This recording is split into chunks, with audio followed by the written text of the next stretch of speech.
Olá pessoal, tudo bem? Sejam todos muito bem-vindos, sejam todos muito bem-vindas à nossa live de quarta-feira.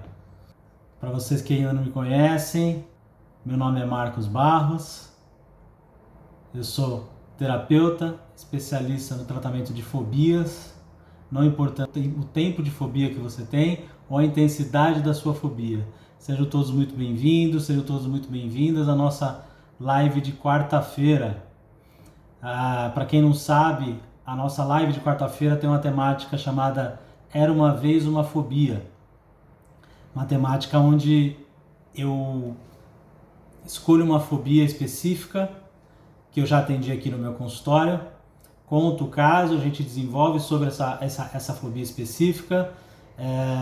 Existe uma brincadeira que eu faço com o nome científico da fobia e isso acontece em toda quarta-feira.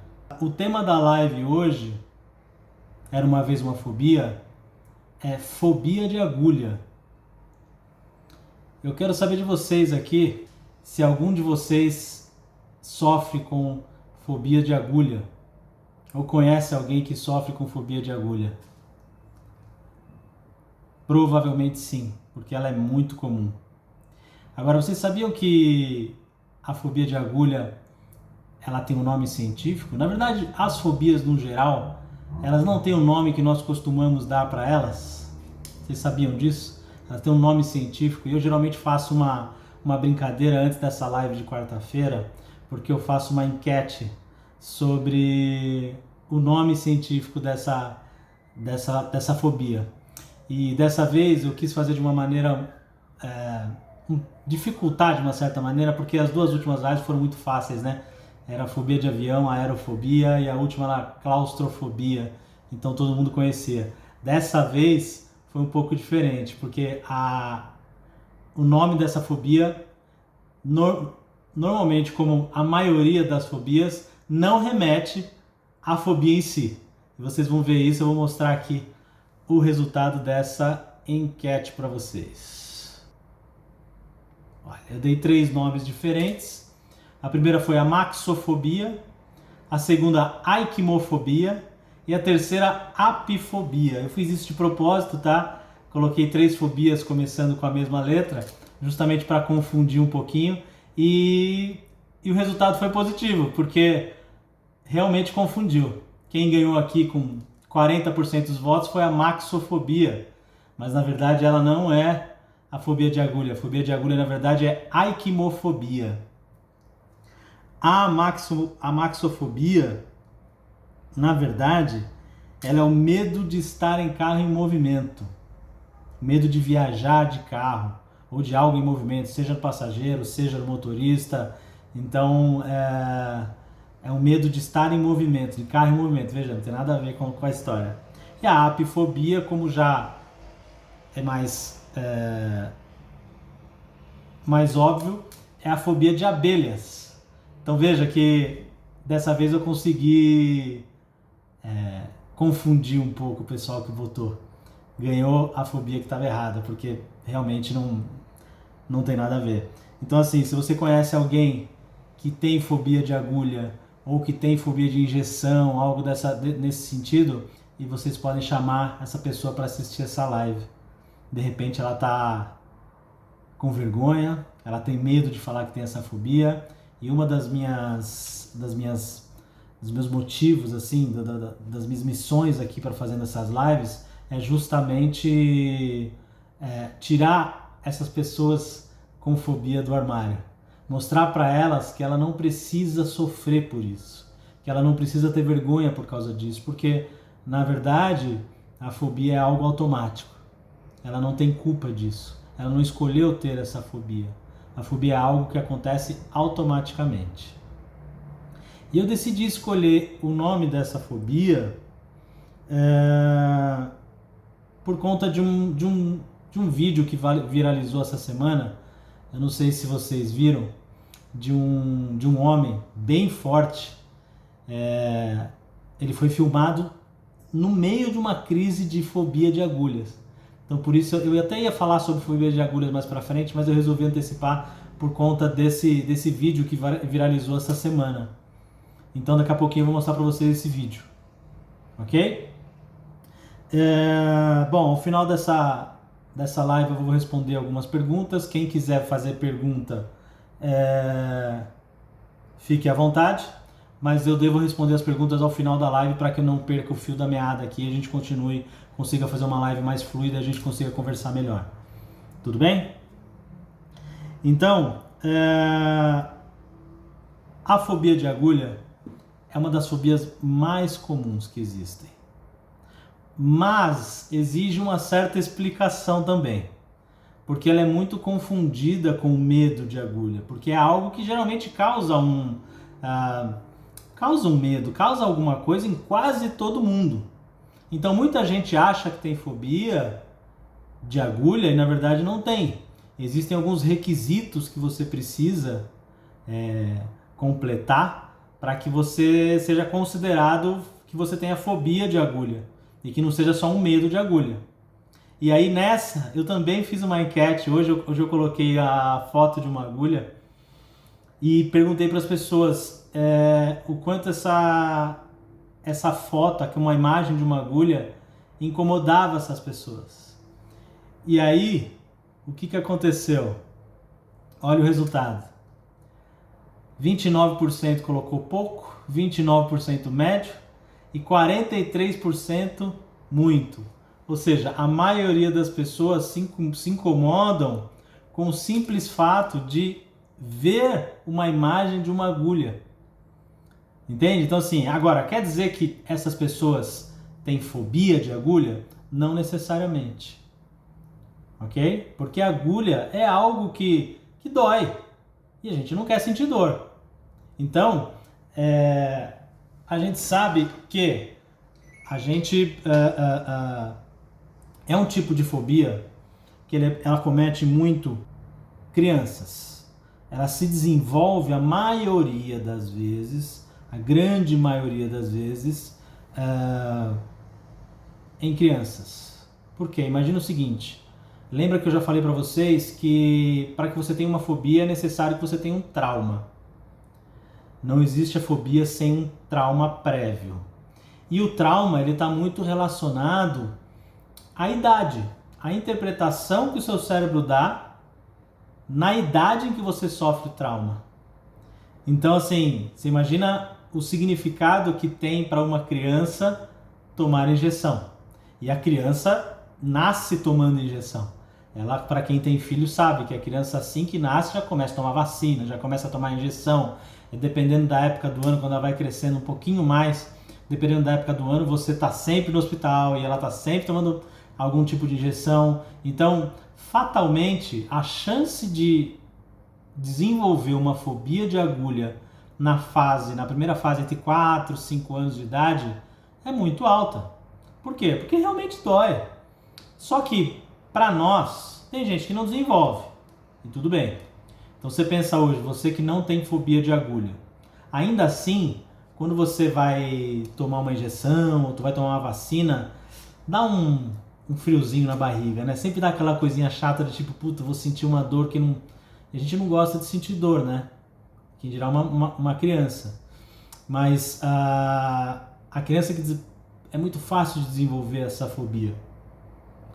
E o mais interessante é que assim, uma vez que se desenvolve essa fobia, ela perde completamente o controle da situação. Ela não tem mais condições de mesmo na fase adulta, isso vai se manifestar, você vai perceber essa fobia mais na fase adulta, porque até você, criança, você vai com uma criança em algum lugar e ela vai tomar injeção e se a criança está chorando, é de certa maneira considerado normal, vamos dizer assim. Tá, tem criança que precisa de 3 enfermeiros para segurar essa criança, para dar uma injeção, mas enquanto é criança, meio que a gente normaliza a coisa, não tem problema. Medo de agulha é normal, é comum. Meio que todo mundo tem, quase todo mundo tem. Agora, existe uma grande diferença entre medo de agulha e fobia de agulha. Tá? Então lembrem que para que você tenha fobia, eu fiz aquela enquete provocativa mesmo, para as pessoas entenderem que assim, para que seja uma fobia, você não precisa ter contato visual com o objeto. Basta imaginar que os sintomas aparecem. Então, se você é essa pessoa que basta imaginar e você já tem todos os sintomas de como se você estivesse tomando uma injeção, é possível que você tenha uma fobia. E como eu estava falando, é muito difícil você diagnosticar isso em uma criança, porque a gente normaliza a criança chorar, espernear, até uma certa idade na hora de tomar injeção. Mas quando você vê um adulto tendo uma crise, aí você entende o que é uma fobia. Então, existe uma diferença muito grande entre medo e fobia. Nós já falamos sobre isso, eu vou falar um pouco mais. E vou mostrar para vocês uma fobia de agulha. Para quem estava ligado na internet essa semana, viralizou um vídeo sobre isso. Então assim, o medo de agulha, como eu falei, quase todo mundo tem, muita gente tem. Mas a fobia de agulha é algo incontrolável. Dá uma olhadinha no que é uma fobia de agulha. Meu amigo, ó. Fecha a mãozinha pra mim. Olha pra mim. Não vou morrer, não. Júnior, respira. Não vai, respira. Se você não respirar, vai prejudicar. Por favor, por favor, por favor. Tá bom. Mas chama minha mãe A lá. sua mãe está estacionando o carro. Você estacionou errado. Você tem que tomar essa injeção, senão você vai ser cortado do órgão e não vai poder entrar nos navios. Não, vai. Vai. Não puxa, senão machuca. Não puxa. Veja a diferença. Isso não é medo, isso é fobia. Não, filha, não pode ser na bunda, não. Deu para entender? O vídeo é um pouco mais longo, então não vale a pena colocar, mas é só para exemplificar o que é um medo de agulha, de uma fobia de agulha. Entende? Então assim, você viu o quanto ele suava e o quanto não fazia sentido um marmanjão desse tamanho ter essa reação? Isso viralizou essa semana como meme, como uma brincadeira, como algo, como isso que eu acabei de falar, um marmanjão desse. E é por isso, por esse tipo de coisa, que a fobia é tão subjugada, que as pessoas que têm fobia têm muita vergonha de dizer que têm fobia, porque é quase como uma bobeira. As pessoas são tratadas como fracas, como a pessoa que não tem coragem, que é só enfrentar. Então assim, tiveram algumas percepções nesse vídeo muito interessantes. A primeira delas, que é o que eu sempre falo por aqui: não enfrente a sua fobia. Não tente enfrentar a sua fobia. Ela vai simplesmente aumentar. Já existia um vídeo desse mesmo rapaz, na época da Covid, da vacinação. Esse mesmo rapaz já tinha viralizado um vídeo dele tendo uma crise de fobia para tomar vacina. Esse já não é o primeiro vídeo. Então vejam, ele tá nessa de enfrentar a fobia. E isso só piora cada vez mais. Você vê como ele suava, como ele tremia, como tinham pessoas ali tentando acalmar, mas isso é a mesma coisa que nada, não mudou nada. E uma coisa que é muito interessante de prestar atenção, que eu até mostrei ali na hora. Houve um momento do vídeo em que ele chamou a mãe dele. Não sei se vocês prestaram atenção nisso. Chama minha mãe. Poxa, um rapaz daquela idade chamar a mãe, isso nos remete ao seguinte: é muito provável, não dá para assegurar, mas é muito provável que essa fobia dele tenha sido aprendida, tenha sido desenvolvida enquanto ele era uma criança. Então, ali, naquele momento, quando ele estava enfrentando aquela fobia, quem estava tomando conta dele era a mente inconsciente ou subconsciente, que é a nossa mente automatizada. Então é quase como se ele estivesse voltando para aquele primeiro momento. É quase uma regressão espontânea. Veja, é como se ele estivesse voltando para aquele momento do menino, da criança. Tanto que a primeira coisa que ele fala é: chama minha mãe. Entende? Existe um outro vídeo também na internet e que a pessoa fala também a mesma coisa. Isso é muito comum, tá? De você ver pessoas que estão sofrendo com fobia de agulha, de a pessoa soltar essa frase. Às vezes inconscientemente mesmo. Chama minha mãe, onde está minha mãe? Por quê? Porque geralmente isso acontece na primeira infância. A grandíssima maioria. É muito difícil um adulto desenvolver fobia de agulha. A não ser que aconteça um trauma muito grande. Mas assim, se você pensar, é muito difícil de acontecer. A grande maioria, sim, acontece na primeira infância. Porque, na verdade, assim, a agulha, a injeção, ela não significa nada. Aliás, nada significa nada, como eu costumo dizer, até que a nossa mente dê um significado para ela. E aí você chega para uma criança, com a cabeça da criança, e coloca uma coisa nela que dói muito, e para a criança isso é potencializado, a chance de se criar um trauma é muito grande. Tá? Então assim, é claro que da mesma maneira que as outras fobias, a fobia de agulha também tem níveis de fobia. Existe uma fobia menor, existe a média, existe a grande, que é essa aí que eu mostrei para vocês. É onde a pessoa ela não consegue, mas ela precisa.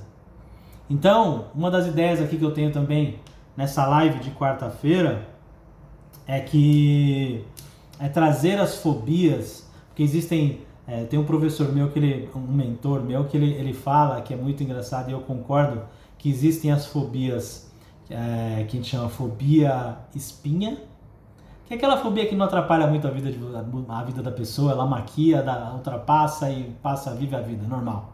Passa a vida inteira com a fobia e tudo bem.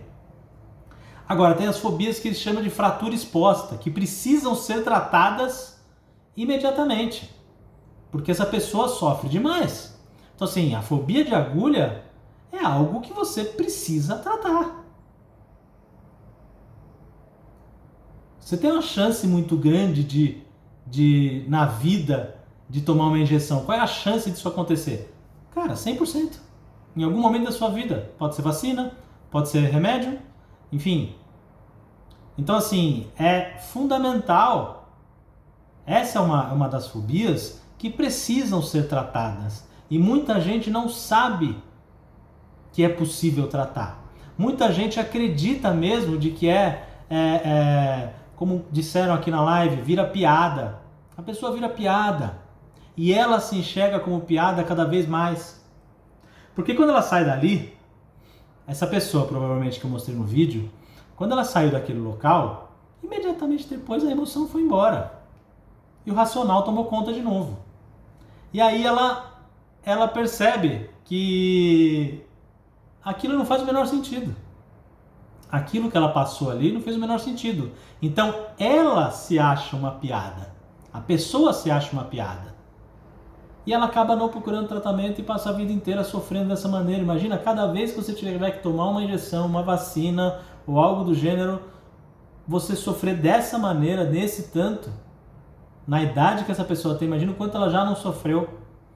E quando ela descobre que isso tem tratamento, de uma maneira muito, muito efetiva, muito mais rápida e definitiva, é importante que ela saiba para que ela possa deixar de sofrer. Olha o que ela perde fazendo isso, o quanto ela tem de prejuízo tendo esse tipo de fobia. Então, quais são as consequências, né, assim, de você ter uma fobia de agulha? É uma das piores fobias que tem quando se fala na área da saúde. Por quê? Existem várias fobias, tá, na área da saúde. Tem fobia de agulha, a própria claustrofobia que eu falei semana passada afeta a saúde da pessoa, por exemplo, porque ela não vai numa ressonância magnética, numa tomografia computadorizada, por exemplo, então ela deixa de fazer certos exames por conta disso. Isso pode ser muito prejudicial para a vida dessa pessoa. Mas a fobia de agulha, ela acaba englobando quase todas. Porque, pensa comigo, qual é a chance de você ir para um hospital hoje em dia e você não tomar uma injeção? É muito pequena. E ainda assim, além da chance ser enorme de você tomar uma injeção, você não sabe disso antes de chegar no hospital. Então você sempre vai imaginar que você vai tomar uma injeção. A pessoa que tem a fobia de agulha, ela sempre vai imaginar que ela vai tomar injeção. Então é muito comum de você chegar no hospital e tomar uma injeção, tomar um soro, enfim, de alguma maneira a agulha está envolvida no negócio ali, seja lá qual for. Vou precisar fazer um exame de sangue, o médico pede um exame de sangue, ou vou passar um medicamento, ou você vai ser hidratado com soro, enfim, envolve a agulha de várias maneiras. Então veja, a pessoa com fobia de agulha dificilmente é uma pessoa que cuida bem da saúde, ou pelo menos que checa o andamento da sua saúde. Dificilmente ela vai fazer um exame de sangue, dificilmente ela vai passar num hospital, a não ser que seja em último caso. Então veja o prejuízo que isso pode gerar para a pessoa, o quanto ela está perdendo. De repente, quantas doenças a gente conhece que, se descobertas precocemente, a chance de tratamento, de cura, aumentam significativamente. E imagina que a pessoa que tem fobia de agulha dificilmente faz um check-up. Dificilmente ela vai saber com antecedência. Entende? Então, olha o perigo que pode chegar. Fobia não é uma coisa boba, não é uma piada. Isso realmente pode afetar a vida das pessoas. E o mais interessante é que essa pessoa que tem fobia de agulha, ela não vai só no médico, não deixa de ir só no médico. Ela também não vai no dentista. Então imagina, a saúde por completo, vamos dizer assim, do corpo, saúde bucal, porque a chance de você tomar uma anestesia no dentista é muito alta. E você sabe que a aikimofobia, que a gente não costuma falar o nome, né? Então acaba esquecendo. A aikimofobia, que é a fobia de agulha, a aikimofobia, na verdade, ela não é uma fobia só de agulha, ela é uma fobia de objetos pontiagudos. A gente acaba falando fobia de agulha, mas porque é o mais comum. Mas ela é uma fobia, na verdade, de objetos pontiagudos. E o que é que tem no dentista? Além da anestesia, objetos pontiagudos, aqueles motorzinhos e tudo mais, aquilo é tudo pontiagudo. Então a pessoa que sofre com a aikimofobia, ela não vai nem no dentista. Então veja que ela não tem um acompanhamento da saúde física e ela não tem acompanhamento da saúde bucal. Olha o quanto de prejuízo isso pode gerar para ela. Entende? Então assim, essas pessoas precisam saber que tem tratamento. Precisam se livrar disso. Esse é um tipo de fobia que não dá para conviver. Isso estraga a qualidade de vida de qualquer pessoa. Porque dentro de um ano, ela vai ter crises, e crises de pânico, incontáveis vezes. Várias fobias que geram prejuízo para cuidar da saúde. Então assim, mas a aikifobia ela pode pegar várias delas. Existem fobias, como eu falei, a claustrofobia, você tira sangue, você faz exame de sangue, você toma um medicamento, você não faz determinados exames, o que já é muito ruim. E aí eu separei também algumas fobias que tem a ver com a área da saúde também, mas que não são a aikimofobia. Por exemplo, a fobia de hospital. A nosocomefobia. Olha o nome que interessante. Veja como o nome das fobias não remetem à fobia, né? Então a fobia de hospital é a nosocomefobia. Existem pessoas que têm fobia de hospital. Então veja, essa pessoa não vai no hospital de jeito nenhum. Isso é um outro tipo de fobia que nós chamamos de fobia fratura exposta. Precisa ser resolvido o quanto antes. E aí nós não estamos falando de vida social, nós estamos falando da saúde da pessoa. Entende? O quão grave, em termos de gravidade, eu tenho uma crença de que ela pode ser um pouco mais grave do que as outras, porque ela pode gerar consequências muito mais graves do que as outras. A grande maioria das fobias, elas geram prejuízos na vida social, em várias áreas da vida da pessoa, no trabalho, enfim. Mas quando você começa a falar da saúde da pessoa, isso gera um pouco mais, me faz pensar que é um pouco mais grave do que as outras. Então elas precisam ser vistas. Então, a pessoa que não vai no hospital, qual é a chance dela ser confrontada ao hospital? É enorme.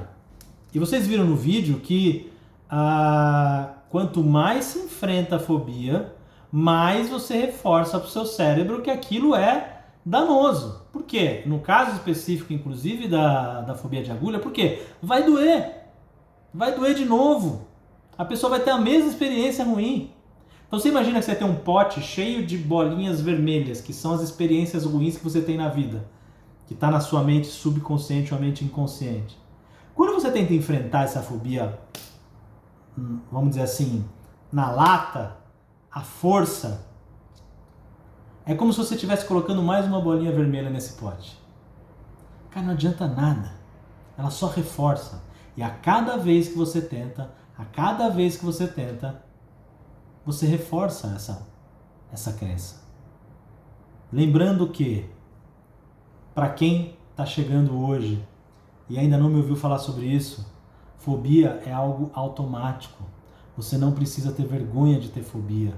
Você não escolheu ter fobia. Existiu um trauma e a sua mente associou o objeto fóbico ou a situação fóbica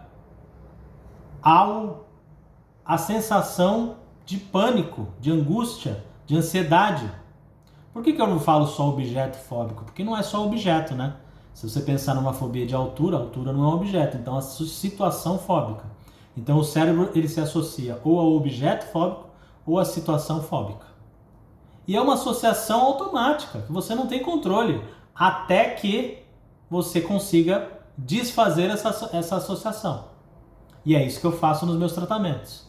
É um tratamento rápido, eficiente, e em apenas 4 passos você consegue se livrar desse tipo de fobia. E é importante que quem esteja na live, se conhece alguém que não teve a oportunidade de assistir, a live vai ficar gravada, para que ela assista essa live, e isso dá de repente uma esperança para essa pessoa viver normalmente. Eu acho que não deu para prestar atenção no vídeo, mas eu, como assisti esse vídeo várias vezes, eu entendi meio que o contexto do que estava acontecendo ali. Parecia que aquele rapaz estava fazendo um teste de Covid, porque o outro rapaz que fala com ele fala que se ele não conseguir fazer, ele não vai conseguir entrar no navio e tal. Então acho que são aqueles testes que você faz antes de uma viagem de navio. Então imagina, é possível que esse cara não tenha feito o cruzeiro. De repente, eu acho que ele conseguiu ali, mas olha o sofrimento que foi para algo que é muito gostoso, que é algo que prazeroso, que se tornou um pesadelo inicial. Entende? Pois é, Renato falando aqui, imagina em tempos de pandemia, onde todos precisavam tomar vacina e várias doses para se salvar. Então veja como essas pessoas que na época da pandemia, elas precisaram se expor cada vez mais. Então imagina uma pessoa que tem uma fobia média no início da pandemia, ao final da pandemia é muito possível que ela tenha uma fobia enorme, porque ela foi obrigada a passar por enfrentamentos e de pouco em pouco tempo, né? Porque foi uma dose atrás da outra, em pouco tempo. Então, é como se você fosse colocando mais bolinhas vermelhas. Aquilo foi enchendo e foi ficando maior, cada vez maior. Né? Então, assim, a fobia de agulha precisa ser resolvida e pode ser resolvida. A outra eu falei sobre a fobia de hospital, que também é outra coisa que precisa ser resolvida. Vocês sabiam que existe uma fobia de tomar remédio que chama farmacofobia? Pois é. A pessoa tem medo de tomar remédio e passar mal. Ou seja, essa é uma fobia que precisa ser resolvida ontem. Entende? Então tem certas fobias que precisam ser resolvidas a qualquer custo. Não tem como não resolver. porque isso afeta a sua vida absurdamente. E o mais interessante é que o quanto isso não é falado.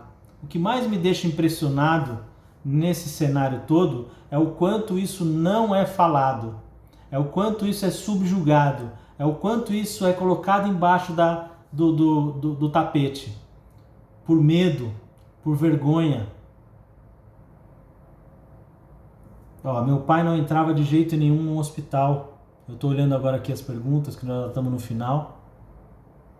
Fora que a pessoa se sente fraca, se sente pior que as outras, porque não consegue enfrentar uma seringa. Pois é, quando o racional dessa pessoa volta, ela se sente muito mal, porque racionalmente não faz nenhum sentido. Mas isso não é racional e ela precisa aprender. Muitas vezes a maioria das pessoas não sabe que isso não é racional e que ela não tem culpa disso, que ela não precisa se sentir fraca. É isso que é o mais importante. O maior recado que eu quero deixar é esse. Bom, o tempo aqui está terminando, eu vou só responder uma pergunta que foi feita. Eu abri uma caixinha de perguntas sobre essa live de hoje e eu vou responder. Houve uma pergunta aqui bem legal, bem interessante, que eu vou responder aqui. Como tratar criança? Já tive que correr um quarteirão atrás da criança que fugiu do posto para não tomar vacina. Olha só. Então veja, essa mãe correu atrás da criança para tomar vacina. Agora, como eu estava falando com vocês, significa que essa criança tem fobia de vacina? Pode ser que não. Pode ser que ela tenha medo e ela só fugiu.